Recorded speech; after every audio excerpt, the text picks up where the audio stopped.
सरना स्थित रंधावा अस्पताल में बतौर डीएम हृदय रोग विशेषज्ञ डॉक्टर जुबेर फारूक भट्ट ने पदभार संभाल लिया है। फारूक भट्ट ने बताया कि रंधावा अस्पताल में हृदय रोग विभाग के अंतर्गत दिल की बीमारी से जुड़े लोगों के इलाज किए जाएंगे। इसके साथ ही heart attack, silent attack, major surgery, operation की सुविधा भी सोमवार से लेकर शनिवार तक 24 घंटे उपलब्ध रहेगी। सर, आपने रंधावा हॉस्पिटल ज्वाइन किया है, अपने बारे में कुछ बताइए। जी, मेरा नाम डॉक्टर जुबैर है।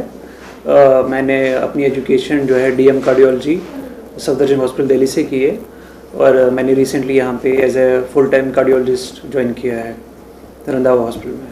तो सर, क्या क्या विशेषताएं रहेंगी और रंधावा हॉस्पिटल में क्या विशेष मिलने वाला है हमारे? जी, तो हम जो है जो हार्ट से रिलेटेड सारी बीमारियाँ हैं उनको देखते हैं। जैसे कि जो हार्ट की नसें हैं उनमें ब्लॉकेज होती हैं, हार्ट अटैक आता है किसी को, तो हमारा जो सेंटर है 24/7 cardiac all types of emergencies देखता है। उसके अलावा हमारे यहाँ ओपीडी भी, कार्डिक ओपीडी एवरी डे चलता है यहाँ, मंडे टू सैटरडे।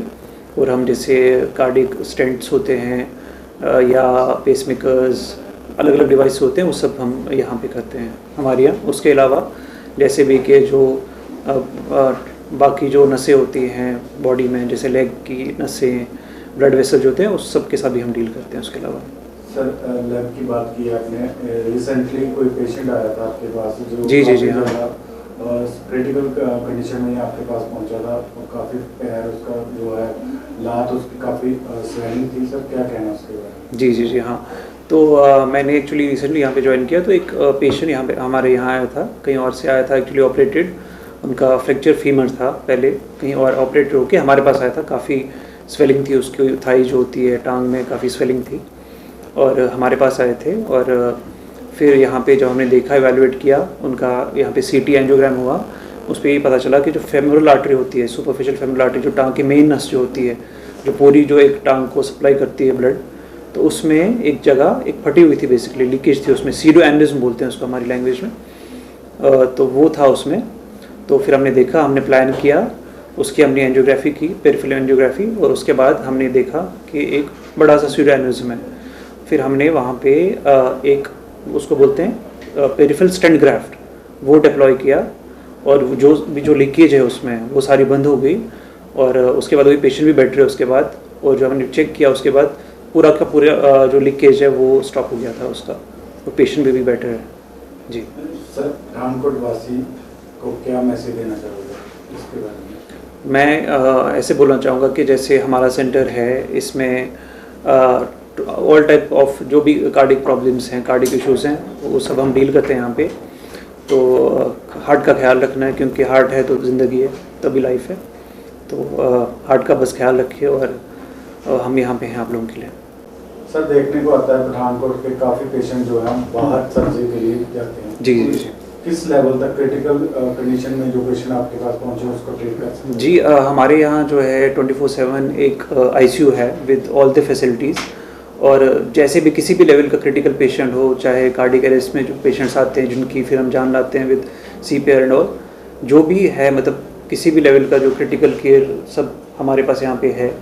और हम यहाँ पे सब कुछ करते हैं, स्टेंटिंग करते हैं, इमरजेंसी प्रोसीजर्स स्पेशली जो जानलेवा कंडीशंस होती हैं, तो उसमें हम स्पेशली हमारा उसमें रोल होता है कि हम पेशेंट को बचाएं।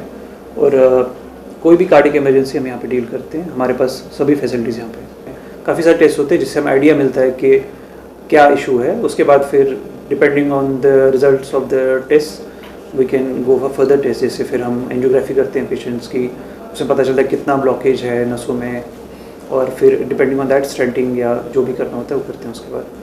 बट मेन चीज़ें इंपॉर्टेंट है कि अवेयरनेस हो कि किसी भी एज में कार्डिक जो है बीमारियाँ हो सकती हैं। और इतने सारे अभी with the emergency of fast food and जो रेस्टोरेंट बेस्ड फूड है, एंड स्मोकिंग की इंसिडेंस बहुत ज़्यादा बढ़ गई है, ड्रग्स लेते हैं, तो इस सब से जो है कार्डिक रिस्क फैक्टर्स जो हैं बहुत ज़्यादा बढ़ गए हैं।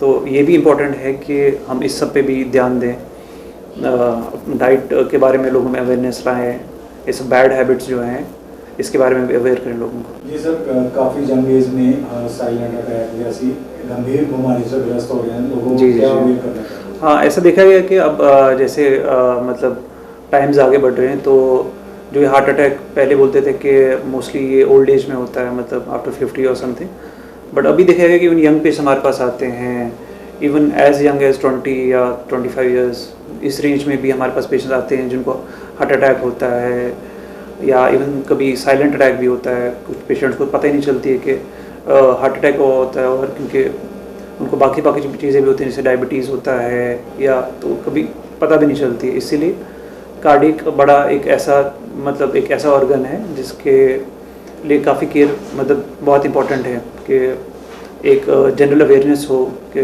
कैसे पेशेंट हमारे पास कैसे सिम्टम्स आ सकते हैं। चेस्ट पेन हो सकता है, कभी स्वेटिंग होती है, किसी पेशेंट को सांस फूलता है, ये सब सिम्टम्स कार्डिक ही होती है मोस्टली। तो इन सब चीज़ों का ख्याल रखना चाहिए।